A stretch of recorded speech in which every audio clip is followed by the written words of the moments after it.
Hello, everybody. Good morning and good afternoon for others. This is Betty with EXP Realty, and like every video, we have a topic today. And today I'm with Felix Montanes from Montanes Law Firm, and we are going to talk about leasing. Hello, Felix. Hi, how are you? Good. Hello. How are you? Good, good. So, tell us a little bit about leasing. What is the, what should we hire an attorney, a real estate attorney, to do our leases, commercial or residential? And because people think they're going to see, they can do it themselves. Okay. Residential leases and commercial leases are very different.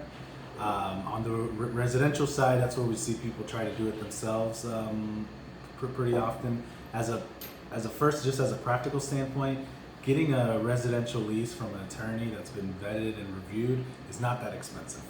If you did it with my office, it'd be around $350, and we would prepare for you and make sure you have all the requisites that are required in Florida law, Florida specific law. You may not, if you find a contract online, it may not have everything you need regarding the security deposit, regarding pets, regarding what happens to the tenant's property if they abandon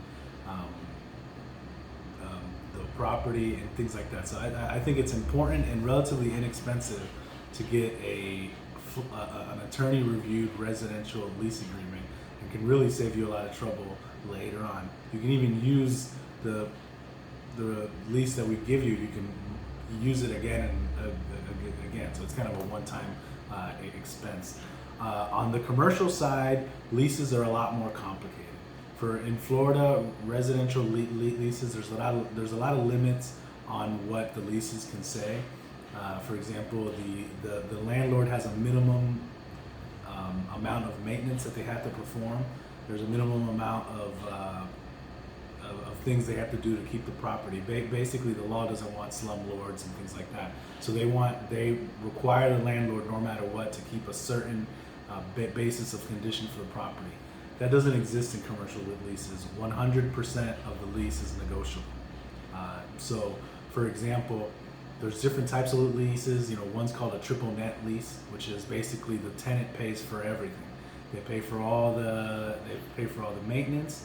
They pay the landlord's property taxes, any expenses the landlord has for the property, the tenant pays. And then there's, on the other end of the spectrum, on the commercial side, there's called a gross lease, which is like everything is included. The tenant just pays a flat fee, and the landlord pays all the expenses related for the property. And for commercial leases, for example, the landlord could just rent a shell. It doesn't matter what condition the property is in, and the tenant could be responsible for improving it, for maintaining it, and all those things are negotiable in the contract. So for a commercial lease especially, an attorney is needed to review the contracts if you're the tenant, to draft the contract if you're the landlord, because there's a lot of things to negotiate. It really varies widely from case to case what kind of lease you're going to have and what kind of property it is, for example. So those are the two main things with leases. Well, thank you, Felix. Well, I think either way, residential or commercial, you still need to have your real estate attorney to make sure that you do everything in the right position. So thank you, Felix. So if you want more, Felix, well, you. Sure. My name is Felix Montanes. My website is montaneslawfirm.com. You can see my shirt there. That's how you spell it. Thank you. Let me know if I could help. Thank you, Felix. And then I see you next time for another real estate advice. Thank you.